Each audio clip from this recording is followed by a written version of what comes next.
We're coming once again to this book by Asher Norman called 26 Reasons Why Jews Don't Believe in Jesus. The third reason that he gives concerns the commandments of the Torah. And he says the commandments of the Torah are eternal. And by that he means everlasting. By that he means perfect.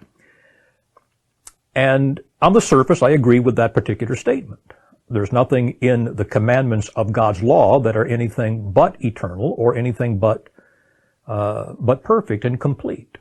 But yet he plays, I think, with some words there that ends up being a misleading statement.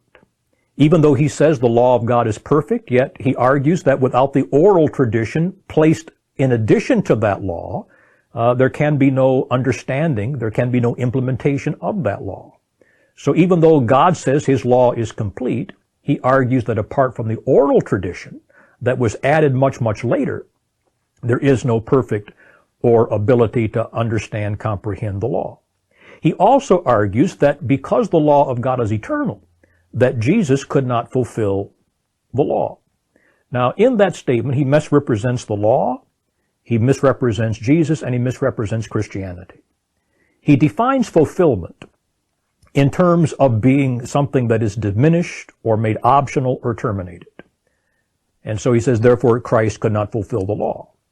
But the Lord Jesus himself tells us that he did not come to fulfill the law in a sense of diminishing the law or abrogating the law or making the law of God optional. He came to fulfill it in the sense of completely obeying it. And that indeed he did.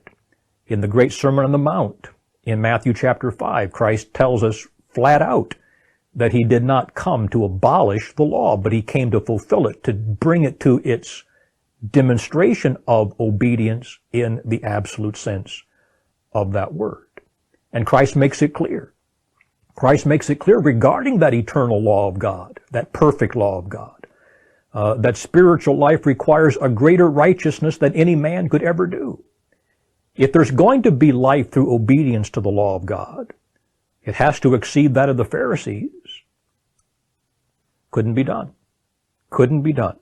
There has to be a sense of accomplishing the law. There has to be a sense of satisfying the demands of the law if there is a fulfillment of that perfect law. And that's exactly what Jesus Christ has done.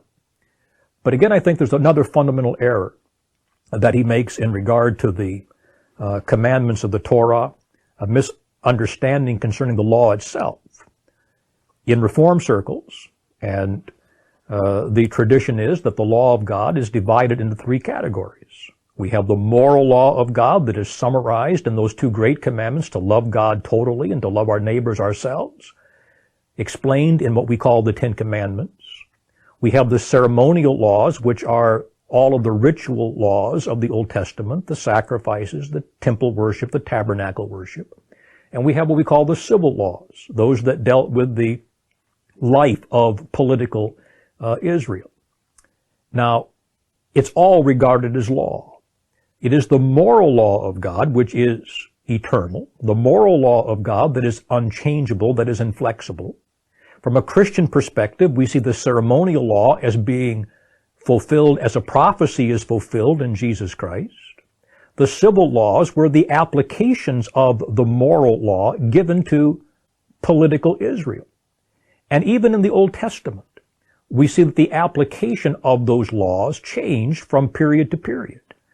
Penalties of the broken law under the theocracy were not the same as the penalties of broken law under the monarchy. Not the least obvious would be that concerning adultery.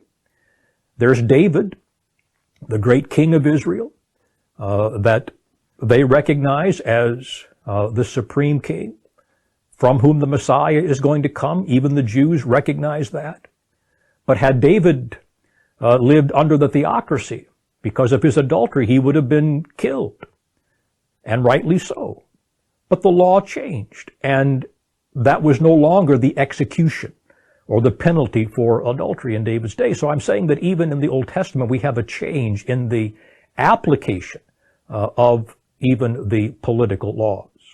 So in one sense, yes, the laws of God are everlasting. They must be fulfilled.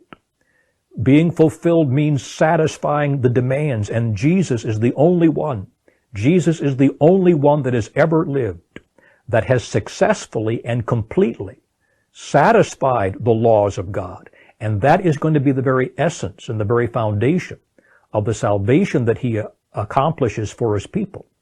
The righteousness that he earned in relationship to that perfect law of God, only Jesus is capable of doing. Only Jesus has done.